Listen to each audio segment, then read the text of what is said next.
Hey guys, this is Kern from HomeRecordingWeekly.com. I hope your day is going well. Today I got a really cool video, a couple things I want to show you guys. And it's not that compressor, it's two EQs from IK Multimedia. They're both timeless classics. They've been used as mic preamps, mic EQs, master EQs. They're from very famous British consoles. We have the EQ73 and the EQ81. Both are smoking hot and very, very, very easy to use because they're notched. I'm going to actually take you through all of the settings, all of the bells and whistles, and then show you what they sound like on actual recorded acoustic guitars. Here's what I have for you today. I'm going to go ahead and bypass this and play you just a portion of what's going on. Enjoy.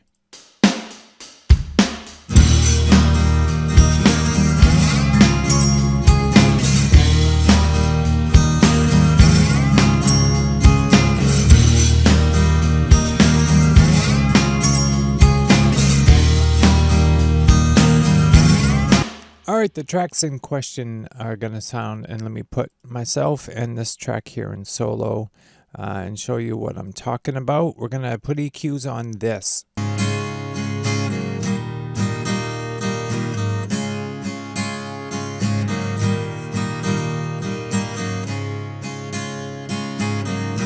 It's two tracks of acoustic guitar panned. One is left, one is panned hard right.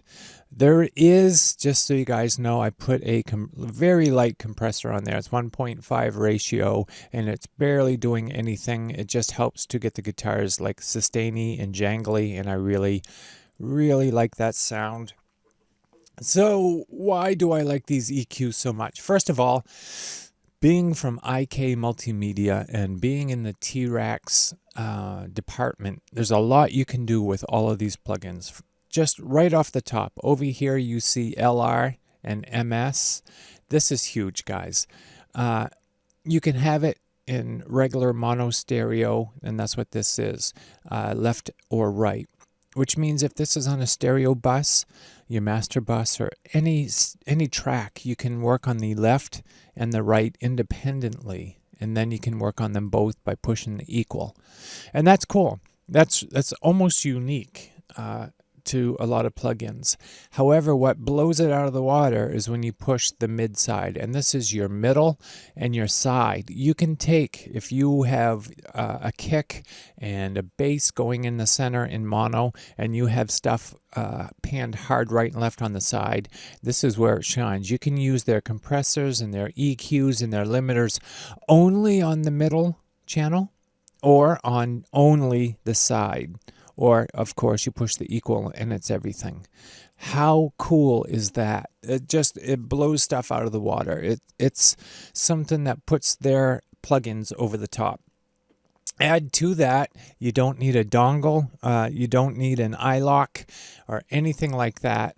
And I know a lot of you guys hate the iLocks, you hate the dongles, and this is so cool. And I know I have a friend or two that hates them because they stop working, you got to do updates, or if you lose them, you lost everything.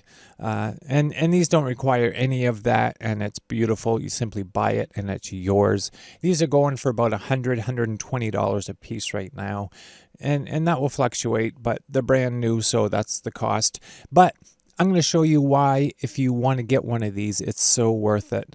And the mid-side processing is a part of it. And over here, there's a phase or polarity reverse. And if you need an expensive, albeit, but a polarity reverse, then this has it. So maybe you're getting a few birds with one stone when you buy this. Let's begin. So again, these are taken and modeled after some very famous console EQ sections. And it starts with an N, but that's all I'm going to say. Over here, we'll start with on the bottom right, you have your high-pass filter. And you know I love me some high-pass filter. I put them on everything. Someone commented, hey, in a video I posted, hey, if you put high pass filters on everything, you don't have any low end, man. You get, it all depends where you put your high pass filter. If you put it down here at 50, On acoustic guitars, then the bass and the kick is going to supply all the low and some keys or whatever I have. So believe me, putting high pass on everything, it depends where you put it. So because it's an acoustic guitar, I put it on here at 50 hertz, and let's listen what that sounds like. I'll bypass it. You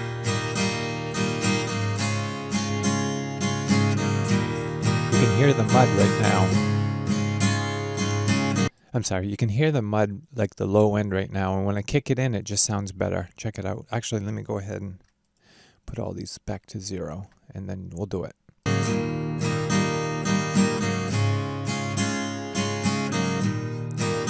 When I took it out of bypass and just the high pass was on, it got less muddy. Things got happier. Things got less burdened. Things got just clearer.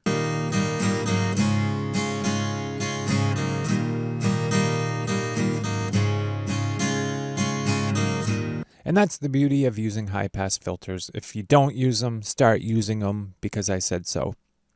Now, this is a parametric EQ, and I'm going to show you why I love these kinds of EQs, and more to the point, why I love, well, I guess these EQs. These guys been making consoles forever, and they know the most common frequency areas that you want to boost, add gain to, or remove or delete gain from. So they've notched them. Over here you'll see it's off. It's at 35 hertz, 60 hertz, 110 hertz, or 220. And same for the mid. This is the low, and the mid is here, and way over here is a high bell filter, but we'll get back to all of that in just a second. So they've notched the most common troubling areas, or the most common areas that you want to boost. That's my opinion, and that's good.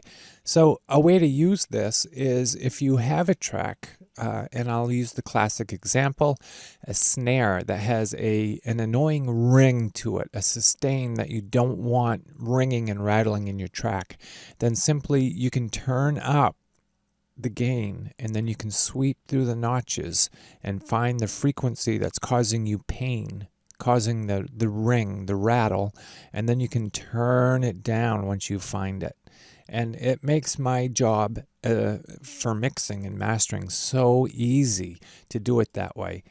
So that's exactly what I did. I'm going to play the acoustic guitar, and then I'll show you. I'll turn this up and I'll sweep through, and I find the frequency I don't like, and then I just turn it down. And then later I'll sweep through and find frequencies I like. So let's start. I'm going to turn this off, and I'm going to sweep through with you and find a frequency that I don't like. Keep in mind, I'm rolling off everything below 50, so it's not going to make sense for me to hit 35, right? Because it's not there anyway.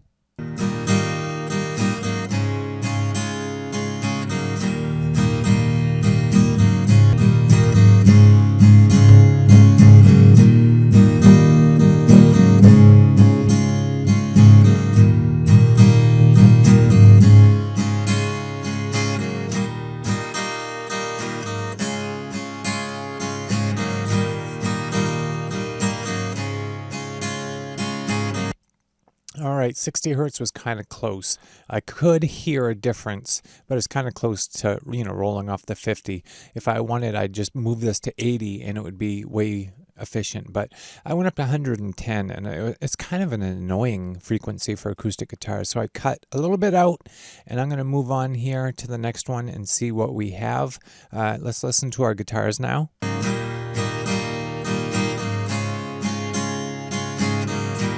There's kind of a mid still happening in there that I'm not pleased with. I like a little bit of mid and a lot of highs. It just sounds happy and jangly. And I don't know if you can hear it, but let's listen again, and then I'll try to find it and see if I can cut some of that out.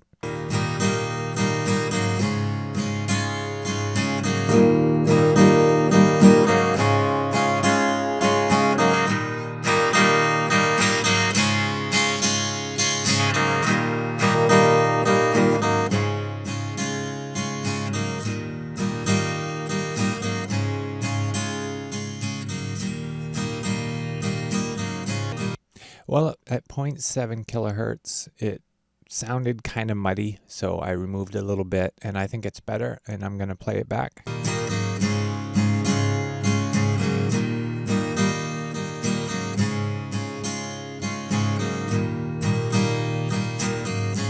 So far, so good, and you can do this with any EQ. Don't misunderstand me that only this EQ can do this. It's not. But once you understand how it works, it is so fast and so good. And there's also some sugar happening down here. Where the IK modeled this so well, they included these little subtle harmonic details, these overdrive, these not clipping, but a beautiful, warm, almost distortion that these have if you turn them up a little bit. And we'll get into this in just a second. I'm going to keep going. Now, here we have a low filter and we have a mid filter, and this is high. And if you look, this is basically all the low frequencies. This is the mid, and these are the highs, like a bell filter, sort of. Keep in mind, it's not a notch filter like maybe you're used to. Pretty broad, but it's a bell filter, and this is all for the high end, so be careful. It's so easy to overdo this, but let's give it a shot.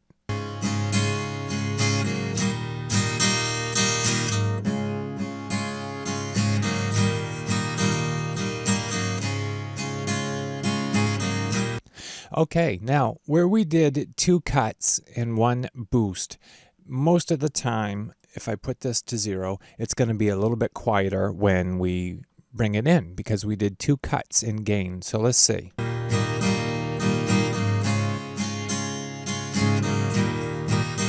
It did. It got quieter. So what we do is we bring up the gain to make it the same. So let's do that now.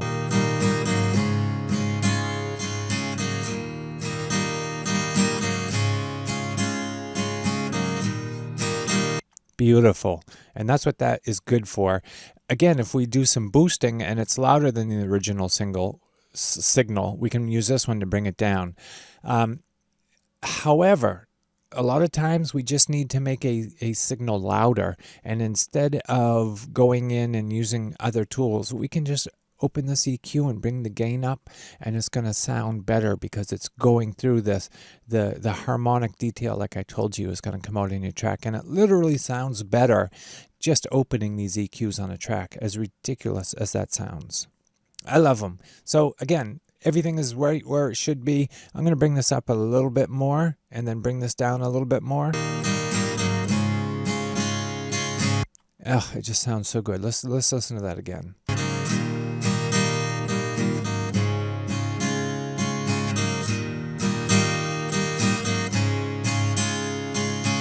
That is going to cut through so much better, and I'm so happy. Now, in 13 minutes into this video, I need to tell you about this EQ. So I'm going to break it up into 2 different videos. Why don't you come back to Home Recording Weekly on YouTube and homerecordingweekly.com, and I will now take you through all of the bells and whistles of the EQ73. The first one was here I go again, getting these confused. This is the EQ81. The first one was the 73. So come right back and check out the 81.